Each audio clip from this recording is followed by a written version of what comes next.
జలియన్ వాలా బాగులో జరిగినటువంటి పోరాటంలో భారతీయులు చనిపోయినటువంటి వార్త విని తన యొక్క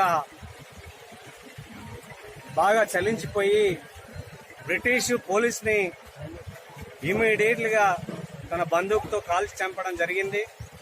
అదే మాదిరిగా ఆ కాల్చి చంపినటువంటి కేసులో రాజ్గురు, సుఖ్దేవ్, భగత్ సింగ్ వీరి ముగ్గురికి కూడా మరి అప్పుడున్నటువంటి బ్రిటిష్ ప్రభుత్వం రహస్యంగా, అంటే పబ్లిక్లో కనుక ఉరి తీస్తే అది మొత్తం ఉవ్వెత్తున ఉద్యమానికి ఆస్కారం ఉంటుంది అనేటటువంటి ఆలోచనతోటి వారిని మరి రహస్యంగా ఉరిదీసి చంపడం జరిగింది.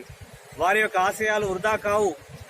తన తండ్రికి కూడా ఫోన్ చేసి బెయిల్ కోసం నేను ప్రయత్నం చేస్తానని చెప్పినప్పుడు ఈ దేశం కోసం నేను నా ప్రాణాలు ఇవ్వడానికి సిద్ధంగా ఉన్నా, అలాంటి ప్రయత్నాలు ఏం చేయకుండ్రి, భగత్ సింగ్ ఈ రోజు చనిపోతే ఇంకా వందలాది భగత్ సింగ్ పుట్టుకొస్తారని చెప్పేసి గర్వంగా చెప్పినటువంటి మరి మహామేధావి.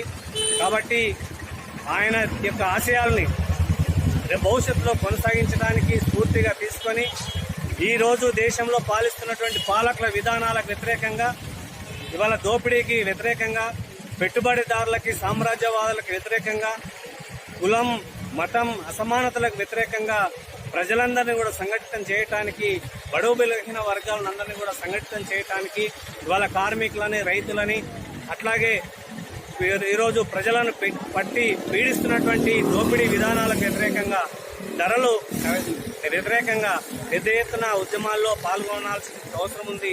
ఆ రకంగా ప్రజలందరినీ కూడా సంసిద్ధం చేస్తామని, మరి నిజమైనటువంటి స్వాతంత్రం కోసం ఆ రకంగా భగత్ సింగ్ స్ఫూర్తితో ఈ ఉద్యమాన్ని ముందుకు తీసుకెళ్తామని చెప్పి సందర్భంగా తెలియజేస్తాం.